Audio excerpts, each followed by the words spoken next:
नमस्कार दोस्तों, स्वागत है आपका इवनिंग रिपोर्ट में। और आज का दिन भी काफी इंटरेस्टिंग था और बहुत सारी इंटरेस्टिंग चीजें आज घटी। तो उन सबको हम लोग समझने की कोशिश करेंगे कि क्या-क्या मार्केट में आज बेहतर हुआ और इसका हमें क्या-क्या इंटरेक्शन समझना चाहिए। तो बिना देर किए हुए चलते हैं अपनी रिपोर्ट की तरफ। बहुत ही इंटरेस्टिंग मार्केट आज का था दोस्तों। क्योंकि हमने देखा कि पिछले 2 दिनों से मार्केट में क्या हो रहा है। 2 दिनों से मार्केट में काफ़ी उठा-पटक होती है सुबह-शाम, उसके बाद इवनिंग साइड में बहुत अच्छी रिकवरी आती है और मार्केट पॉजिटिव बंद होता है। तो आज भी देखिए आप 76 पॉइंट ऊपर बंद हुआ। अ, बैंक निफ्टी आज भी कंपैरेटिवली ज़्यादा अच्छा प्रदर्शन दिखा रहा था और बढ़िया उसने मजबूत प्रदर्शन यहाँ पे दिखाया। 59-60 हज़ार के बिल्कुल जाके करीब बंद हुआ। आज मिड और स्मॉल कैप में तुलनात्मक रूप से ठंडक थी या थोड़ी-थोड़ी कमजोरी भी देखने को मिली। जैसा कि कल बिल्कुल इससे उलट था कि कल मिड और स्मॉल कैप में बहुत अच्छी रैली थी, लार्ज कैप ठंडे पड़े हुए थे। आज लार्ज में थोड़ी ठीक-ठाक रैली थी और बैंक में खासकर ज़्यादा अच्छी मजबूती देखने को मिली। तो हाउ टू डिकोड दिस? ये है आपके सामने निफ्टी का चार्ट। शुरुआत अच्छी नहीं हुई, लग रहा था गिफ्ट निफ्टी देख के काफ़ी कमज़ोर होगा, वैसा खुला भी, लेकिन ग्रेजुअली वो धीरे-धीरे रिकवर करता रहा और बाद में फिर 76 पॉइंट ऊपर के साथ बंद हुआ। एग्जैक्टली बैंक निफ्टी का आप चार्ट देखिए तो अगेन इसमें ज्यादा स्ट्रेंथ आपको दिखेगी और ज्यादा बेहतर तरीके से बंद हुआ। आखिरी घंटे में काफी ज्यादा उतार चढ़ाव वहां पे देखने को मिला है। तो इसको कैसे डिकोड किया जाए, कैसे समझा जाए, इसके लिए सबसे पहले हम देखते हैं कि किसने मार्केट में ऊपर नीचे खींचने का काम किया। तो आज एल&टी ने सबसे ज्यादा मजबूती दी। नतीजे उसके अच्छे नहीं थे, लेकिन चूंकि ऑलरेडी मार्केट में वो काफी पिट चुका था स्टॉक, तो पोजीशनिंग की वजह से वहां पे मजबूती देखने को मिली। आप देखिए फिर 2-3 बैंक आपको मजबूती दिखाते हुए दिखे, एक्सिस बैंक, आईसीआईसीआई बैंक और एचडीएफसी बैंक। एक्सिस बैंक लगातार नतीजों के बाद से जबरदस्त स्ट्रेंथ दिखा रहा है, तो उसमें आप देखिए तीनों में मजबूती दिखी। इटर्नल कभी इधर कभी उधर कभी, तो आज इधर का चांस था तो आज इधर गया। और टाटा स्टील में भी आज थोड़ी सी स्ट्रेंथ देखने को मिली। लेकिन ऑटो स्टॉक्स एफटीए वाले डे के बाद से लगातार दबाव बनाए हुए हैं। इनफैक्ट उससे पहले भी एक दिन वो नरम ही थे, तो इसलिए आप महिंद्रा महिंद्रा देखिए टॉप ड्रैगर्स में शामिल है। आईटी में भी थोड़ा दबाव था, रिलायंस जैसे दिग्गजों ने साथ नहीं दिया, वरना मार्केट आज कुछ और होता। तो ये थी चर्निंग जो डेली बेसिस पे इधर उधर इधर उधर हो रहा है। तो लार्ज कैप में जो अल्ट्रा लार्ज कैप स्टॉक्स हैं उनका रुझान ये देखने को मिल रहा है। लेकिन एडवांस डिक्लाइन आप देखेंगे तो 50-50 कह लीजिए, 22-26, 8-5, कोई दिक्कत नहीं है। बैंक में ज्यादा स्ट्रेंथ है कंपेरेटिवली। अच्छा, ये हमेशा ध्यान रखिएगा, जो निफ्टी के इस समय मजबूती आ रही है ना, वो बैंक की वजह से ज्यादा आ रही है। अगर बैंक साथ छोड़ दें तो निफ्टी शायद गिर भी जाए, लेकिन वो बैंक स्टॉक, फाइनेंशियल स्टॉक से, वो भी बड़े दिग्गजों की तौर से अच्छा सपोर्ट मिल रहा है। ओवरऑल नंबर अगर आप देखेंगे बीएससी प्लस एनएससी का, तो आज का एडवांस डिक्लाइन उतना अच्छा नहीं था। 1700 के सामने 2500 स्टॉक कमजोरी के साथ कामकाज कर रहे थे। कुछ स्टॉक्स में जैसे हिंदुस्तान कॉपर कल 12% चला था, आज 20%, मतलब 2 दिन में 32% की रैली हिंदुस्तान कॉपर में बन चुकी। 32 ने, अगर आप मैथमेटिकली देखेंगे तो, और 33-34% की रैली वहां से बनी है। तो हिंदुस्तान कॉपर में solid rally because of metal में सुपर साइकिल चल रहा है। तो जीएमडीसी में भी आप देखिए बहुत स्ट्रॉन्ग रैली बनी है।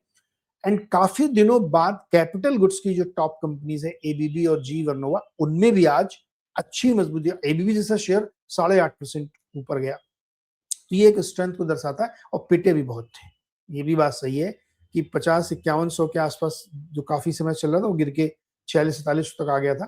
तो एक बाउंस वहां पे देखने को मिला है।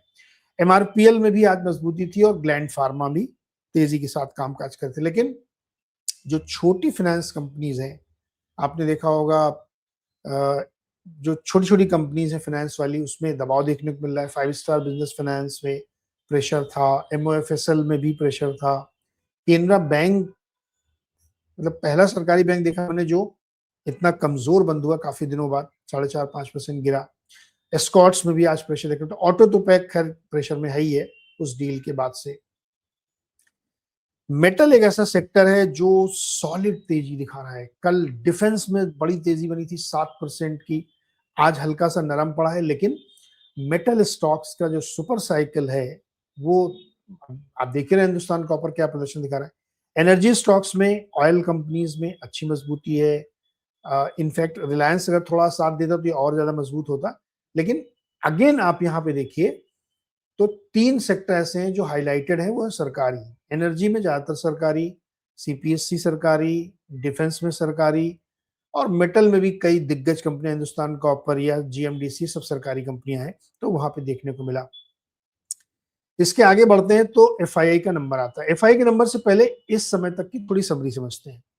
मार्केट में पिछले 2-3 दिनों से क्या हो रहा है, लार्ज कैप में उठापटक इधर उधर चल रहा है, मिड और स्मॉल में अच्छी बाइंग। आज मिड और स्मॉल कैप थोड़ा ठंडा था, कंपेरेटिवली लार्ज कैप बेटर थे, बहुत अच्छे नहीं थे। अगर पिछले 2 दिनों से हम तुलना करें तो आज का बाजार में ठंडा कहूंगा, यानी लास्ट 2 डेज का मार्केट काफी बेटर था। यानी मंगलवार और बुधवार को जो मार्केट की स्ट्रेंथ थी वो आज गुरुवार को हमें नहीं दिख रही, कम दिख रही है, दिख रही है लेकिन कम दिख रही है। मिड और स्मॉल कैप जो 2 दिन से थोड़ा सा फ्लेवर में थे, आज थोड़ा सा नरम पड़े, कोई चिंता की बात नहीं, नरम पड़े हैं। मिड कैप के साथ साथ अब लार्ज कैप में थोड़ी सी रौनक आज लौटते हुए यहाँ पे दिखी है। इसका एक बड़ा हम लोगों ने कल जिक्र किया था, सुबह वाले उसमें किया था कि एफआईआई की ओर से पहली बार 480 करोड़ की बाइंग देखी गई थी कल। ये कल तक का डेटा, आज का डेटा नहीं है, आज का डेटा काफी लेट आता है। और डीआईज ने 3300 करोड़ खरीदा। उससे पहले 9000 करोड़ की बाइंग डीआईज ने की थी और 3000 करोड़ की सेलिंग की थी एफआईआईज ने। वहां से जो ट्रेंड चेंज हुआ है, अब ये कल तक का ट्रेंड था जहां पे थोड़ा बदलाव देखने को मिला है। तो जब हमने कल अपने इवनिंग शो में कहा था कि हमें ये प्री बजट रैली टाइप की लग रही है, और खासतौर पे सरकारी जो कंपनीज हैं उनमें ये स्पेशल ट्रेंड देखने को मिल रहा है। तो ये जो प्री बजट रैली है अक्रॉस द सेक्टर, और जहां प्रभावित हो सकते हैं जैसे डिफेंस, रेलवे, बैंकिंग सेक्टर, और मेटल में भी आप कह सकते हैं कि वैसे तो कोई बहुत बड़ा अनाउंसमेंट नहीं लग रहा मुझे, लेकिन सरकारी कंपनियों में सुपर साइकिल चल रहा है मेटल में, तो उसका फायदा होते हुए दिख रहा है। तो ये जो प्री बजट रैली का ट्रेंड, रुझान या एक रुख बनता हुआ दिख रहा है, आज भी ये सस्टेन हुआ है, कोई दिक्कत नहीं, लेकिन पिछले 2 दिनों के मुकाबले थोड़ा कमजोर था। एक दिन अभी और बाकी है शुक्रवार को। अगर ये ट्रेंड लगातार कंटिन्यू होता तो आप ये मान लीजिएगा कि प्री बजट ये रैली चल रही है। अब बजट के दिन इसका रुझान क्या होगा, बजट में क्या हो सकता है, ये बहुत सारे लोग तरह तरह के गेस कर रहे हैं, बहुत सारी चर्चाएं चल रही है। सुब्बा राव साहब जो एक्स गवर्नर आरबीआई, उन्होंने चिट्ठी भी लिखी है जो कि मतलब अखबार में छपी हुई है, लेटर टू एफएम के नाम से आपने पढ़ा होगा इनको, आई टाइम्स ऑफ इंडिया में। तो बहुत सारी चीजें इसमें देखने को हमें मिल रही हैं। क्या ये बजट इस मार्केट के मूड को चेंज करके एक डायरेक्शन दे सकता है, या फिर वही ढाक के 3 पात हो जाएंगे, प्री बजट रैली बजट के दिन फ्लॉप हो जाएगी? ये इस बात पर तय होगा कि बजट में क्या सरकार वाकई कुछ अनाउंसमेंट कर सकती है क्या। तो बजट में आपको क्या क्या सुनना है, ये हम कल इवनिंग शो में बताएंगे, क्योंकि मॉर्निंग शो में उसकी हम रिपीट कर देंगे जब संडे को बजट आएगा। लेकिन कल हम आपको प्रिपेयर करेंगे जिससे कि आप सैटरडे वगैरह को थोड़ा समझ मिले उसको, कि हमें बजट में ये चीजें सुननी, अगर ये चीजें आई तो ये प्री बजट रैली कंटिन्यू होगी, अगर वो नहीं आती हैं तो ये फिजल आउट होगी, और बुरी तरह फिजल आउट होगी। क्योंकि जो इससे आगे की कहानी यहाँ पे आप देख रहे हैं, बॉन्ड यील्ड और थोड़ा ऊंचप हो गई है, 6.71 पे पहुंच गई है। डॉलर 92 के करीब बिल्कुल चल रहा है, 91.87 पे इस समय तक ट्रेड हो रहा था। अदर एसेट क्लासेस में क्रूड 68-69 के आसपास ट्रेड कर रहा है, लेकिन गोल्ड और सिल्वर बाप रे बाप, कल हम लोगों ने डिस्कस किया था 1,68,000 के आसपास, 65,000 के आसपास सोना चल रहा था, आज 1,75,000 पे है। सिल्वर 3 लाख मेरे ख्याल में 70-75 के आसपास हम देखी थी, आज 4,07,000 पे ट्रेड हो रही है। तो सिल्वर और गोल्ड में मतलब रोक सको तो रोक लो वाली बात है।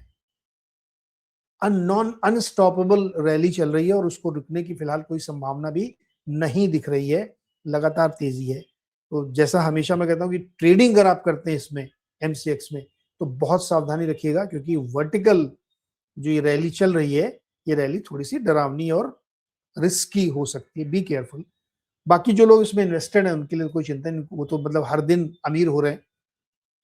तो जो अदर एसेट क्लास या जो मैक्रो पिक्चर है, वो सपोर्टिव नहीं है मार्केट का, ये एकदम फैक्ट है, इसमें कोई बदलाव नहीं हुआ। भूल के भी आप ये मत समझिएगा कि मैक्रो तस्वीर बदल गई, मैक्रो भी अभी भी बिल्कुल वैसे ही है, लेकिन मार्केट अपनी एक दिशा ढूंढने की कोशिश कर रहा है। तो इसमें दो ही चीजें हो सकती है, या तो मार्केट को कुछ ऐसा पता है, ऐसा लग रहा है कि बजट में कुछ बहुत फेवरेबल अनाउंसमेंट आ सकता है, इसलिए वो ये डिस्पाइट ऑड्स कंटिन्यू कर रहा है, या फिर एक रूटीन रैली ऐसी चल रही उम्मीद पे, और वो होप रैली फिजल आउट हो सकती है बजट के दिन।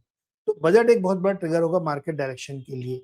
क्या क्या चीजें उसमें आपको सुननी, ये हम कल के इवनिंग शो में और संडे मॉर्निंग शो में हम जरूर डिस्कस करेंगे कि how to listen to budget. तो ये आज की इवनिंग रिपोर्ट कहती है।